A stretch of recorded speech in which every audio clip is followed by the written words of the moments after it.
What is up, Elevate Chicago? I know other people are going to watch this video, but this is for Elevate Chicago. So I wanted to do a video just specifically on sales. I've been in sales since I was 12. I used to go door to door and sell candy. So that just shows you where I'm at. But also I used to run a sales company. I taught a lot of salespeople, thousands at least. And then I used to do seminars, so I used to teach sales there as well. We had like one segment that was just about sales. And we had like 7 bullet points, but I'm going to share with you just 3. So this is going to be the best 3 minutes you've ever listened to, so pay attention. The first one is one that I tell people all the time. Qualify before you testify. I'm going to say it again. Qualify before you testify, which just simply means that a lot of times the reason why you're not making more sales is because you're talking to a lot of people that are unqualified prospects that don't want to buy anyways. So you have to create a system in your business that qualifies people first to make sure that they're buyers, that they're actually interested in buying right now. Because if you don't do that, then what ends up happening is you waste a lot of time meeting with a lot of people that weren't going to buy from you anyways, right? Number 2, when you're selling, it's 90% emotions, 10% logic. Really quick example, nobody buys a television because it logically makes sense.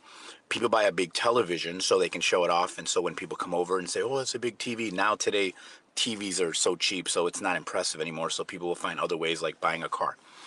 People will buy with emotions and they will justify it with logic. Like they'll buy a car that's way too overpriced, but it's beautiful, it looks amazing. So what they'll do is they'll buy the car and then they'll justify that I need a reliable car, blah blah blah blah blah.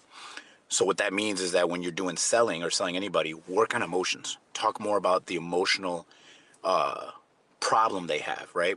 The challenges they are, because your job as an entrepreneur, as a business owner, as a salesperson, is to sell them to that you solve their problem. But in order to do that, you have to work on their emotions, right? You sell them on emotions, you justify it with logic, right? And then the last one is basically selling is not telling. So one of the things I used to tell all my reps when I used to run a sales team and sales company, selling is not telling. You need to spend more time asking questions instead of just talking about what the product and service you offer. Because again, when you lead with your ears and you ask the right questions, the person starts to convince themselves that they need the product or service because you ask them questions. And when you ask people questions, you make them think, right? And too many people like try to like spit out what they sell, spit out what they offer, because they just trying to hurry up and make the sale. But if you ask questions and you are selling and not telling, that's how you do it. When you're asking a person a question, it makes them think, it starts to convince himself. And the greatest salesman in the world makes you believe that it was your decision.